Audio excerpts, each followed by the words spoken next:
When Prince Harry's long-awaited memoir, Spare, hit bookshops on January 10, readers were quick to point out discrepancies in his recollections.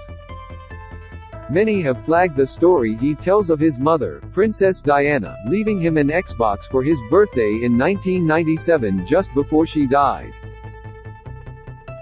However, the console was not released until 2001.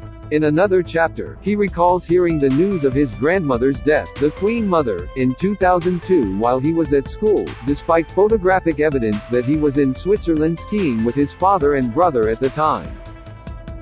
In his book, Prince Harry readily admits these shortcomings, saying that he believes his memory was affected by his mother's death. As a defense mechanism, most likely, my memory was no longer recording things quite as it once did, he writes. Landscape, geography, architecture, that's how my memory rolls. Dates? Sorry, I'll need to look them up.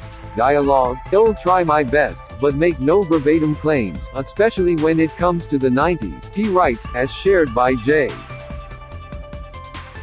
R. Moehringer. After an interview with Oprah Winfrey in 2021 in which Prince Harry and his wife, Meghan Markle, openly criticized the royal family, Buckingham Palace responded, saying, although some recollections may vary, they are taken very seriously and addressed privately by the family. Many of us rely on our memories as a factual representation of the past, but how reliable are they really, and how can they be impacted by traumatic life experiences, like grief? How do memories vary? Memory is the processing, storage and retrieval of experiences and knowledge. It involves three areas of the brain, the hippocampus, the neocortex and the amygdala, according to University of Queensland Brain Institute. Many of us liken memory to data storage in a computer, but the truth is that human memory is far from perfect. Memory is adaptive and flexible. Laura Mix, a professor in psychology who researches memory at the University of Bristol in the UK, told Newsweek, it does not work such that information goes into the brain, stays there at the ready, and when the memory is later retrieved it comes out exactly as it went in. Memories can be altered at any of these three phases. Our memories are sensitive to our beliefs and biases, as well as external factors. James Bisbee, an associate professor at University College London's Division of Psychiatry, said that even thinking of a memory can cause it to change. When we retrieve a memory, research suggests that for a short period, it enters a labile state in which the memory can be updated or changed, he told Newsweek. Therefore, information from other people or external sources could influence or alter our own memory of a past event over time. The three areas of the brain involved in memory processing are particularly sensitive to stress, and high periods of stress over a prolonged period can affect their normal functioning. One area is the hippocampus, an area of the brain involved in storing new memories, Bisbee said. When this area is impacted by large amounts of stress, memories may become more fragmented and some aspects of an event might not be remembered or remembered inaccurately. For many, grief and bereavement can be a traumatic and stressful experience. The chronic stress experienced could disrupt the hippocampus and lead to more fragmented memories of the events and ongoing grieving period, Bisbee said. People therefore might try to fill in the blanks of their memories through other sources, whether accurate or not. What is happening in the brain when we grieve? Laura Hankey is a psychology research assistant with over a decade of experience in bereavement support. From watching Harry's interview, he described not being able to remember his mom before her death as a defense mechanism, and I'd say that is fairly common, she told Newsweek. Sometimes our mind will do things to try and protect us, and thinking about our loved one, good or bad memories, is just too painful. Often when a loved one dies, especially when it is an unexpected, traumatic death, we go into a state of shock. Our body is in fight or flight mode and hormones are flooding our systems.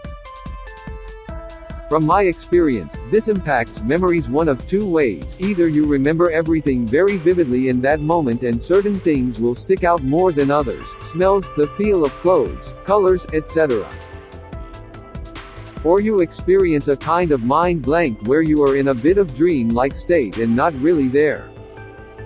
Andy Langford, clinical director for the bereavement support charity Cruise, told Newsweek that while there is a scarcity of research into the links between bereavement and memory, we do know that grief can affect cognitive functioning. It's harder to assimilate and process particularly complex information, he said. It's quite usual to experience a low level of mood, and for some people an increased level of anxiety. There can be an experience of feeling overwhelmed, and when we experience that, it affects our cognitive processes. The study of the neuroscience of grief is still in its infancy, but preliminary neuroimaging studies have shown that grief is a complex neurological process that activates many different brain regions involved in emotional processing, visual processing and conscious memory. Neuroscientist Mary Frances O'Connor, author of the book The Grieving Brain, The Surprising Science of How We Learn from Love and Loss, has described grief as a learning process. It involves learning to live a meaningful life without the loved one whom we have lost. And, like any learning process, this involves the creation of new connections between the neurons in your brain. This rewiring may also alter our memories. This memory plasticity is particularly pronounced in children. Young children may not have all of the information about the death and what has happened, Henke said. Naturally, parents want to protect children and shield them from some of the details, but in my experience, this can often cause problems, and if children have blanks in their knowledge, they will often fill it with things that aren't true, and the story that they create then becomes their reality. Mix also pointed to evidence that people suffering from complicated grief may block out certain memories altogether. An experiment in 2013, published in the journal Clinical Psychological Science, compared how people with and without complicated grief recalled past experiences. Participants with complicated grief had difficulty recalling events from the past, Mix said. But this occurred only when the events happened without the deceased. They remembered events with the deceased as well as participants without complicated grief. The effects of grief are not confined to the brain, and bereavement has also been associated with cardiovascular issues, stomach issues, such as stomach ulceration, chronic headaches, and increased levels of stress. How long do the effects of grieving last? How long this intense period of grieving lasts will vary significantly from person to person. It is a process and depends on the support the person has and how open they are in talking about their experiences, Henke said. Especially for children, I find they will come back and revisit their memories as they get older and gain new experiences. This has certainly been the case for Prince Harry. In Harry's interview he talks about having a greater understanding of how hard it must have been for Charles to break the news to him about Diana. Now he is a parent himself, Henke said. Part of bereavement support work. Bereavement counseling is giving people the space and time to go back and revisit memories and process old emotions now that they are out of that shock and working through the grieving process. More research is needed to truly understand the neurological impacts of grief. But what we do know is that grief is not simply an emotional response, it is a physiological response that affects not only our brains but our entire bodies. We also know that everybody processes grief differently. Even if someone might look as though they are coping and that they're getting on with life, it is really important to check in on them and see how they are doing, Langford said.